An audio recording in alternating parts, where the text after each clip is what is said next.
Hello friends, आज आपण बनवणार आहोत टोमॅटोचा रस्सा किंवा त्याला सारीही म्हणू शकता।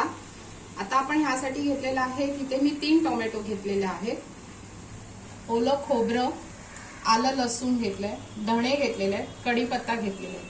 हे आपण वाटप करणार आहोत। त्यानंतर इथे फोडणीसाठी घेतलेला आहे राई, कढीपत्ता, ठेचलेला लसूण घेतलेला आहे। इथे घेतलेला आहे लाल तिखट, मीठ, गरम मसाला पावडर आणि हळद, आणि इथे तेल घेतलेलं आहे। इथे मी एका पातेल्यात पाणी घेतलेलं आहे। आता त्यामध्ये मी हे टोमॅटो घालणार आहे। टोमॅटो आपल्याला उकळून घ्यायचे आहे। आता हे टोमॅटो आपले उकळलेले आहेत, ते आता आपण काढून घेऊ। गॅस बंद करते आणि आता आपण काढून घेऊ। आता ह्याची स्किन काढून घेऊन घ्या आपण आणि मिक्सरला लावून घेऊ।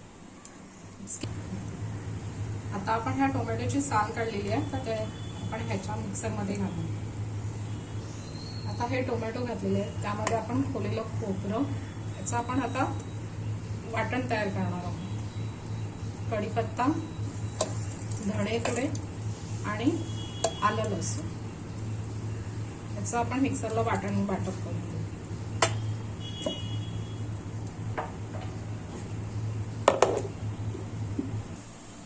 आता आपण वाटून घेतलेलं आहे।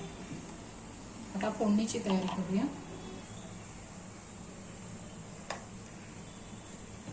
इथे मी तेल घेतलेलं आहे, यामध्ये मी मोहरी आणि कढीपत्ता घालते।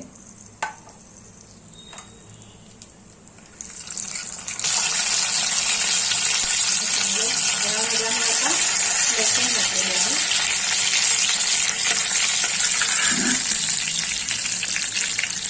लसूण आपलं थोडं लाल झालेलं आहे, तर ह्यामध्ये मी लाल तिखट, हळद आणि गरम मसाला टाकते। ते जरा तेलावरती परतून घेऊ। आता आपण जे टोमॅटोचं प्युरी वगैरे केलेली आहे, खोबरं टोमॅटो आपण जे वाटप केलेलं आहे, ते आपण ह्याच्यात घालणार आहोत। ह्यामध्ये पाणी घालते जिथपर्यंत आपल्याला हवे, चवीनुसार मीठ, आणि ह्याला एक उकळी करून द्यायची। आता आपला रस्सा झालेला आहे, छानपैकी उकळी आली आहे। जसं तुम्हाला दाट हवंय, पातळ हवंय, त्याप्रमाणे करू शकता, पाणी घालू शकता। थोडी कोथिंबीर घालते आणि आता सर्व करूया। आपला ताट सजलेला आहे, मस्तपैकी वाफाळलेला भात, गरमागरम टोमॅटोचा रस्सा, आणि इथे मी बटाट्याच्या काचऱ्या केलेल्या आहेत, त्या खूप छान लागतात। जर तुम्हाला बटाट्याच्या काचऱ्याची रेसिपी हवी असल्यास ती मी डिस्क्रिप्शन बॉक्समध्ये देत आहे, आणि तुम्हाला आवडल्यास नक्की लाईक, शेअर आणि कमेंट्स करा। थँक्यू।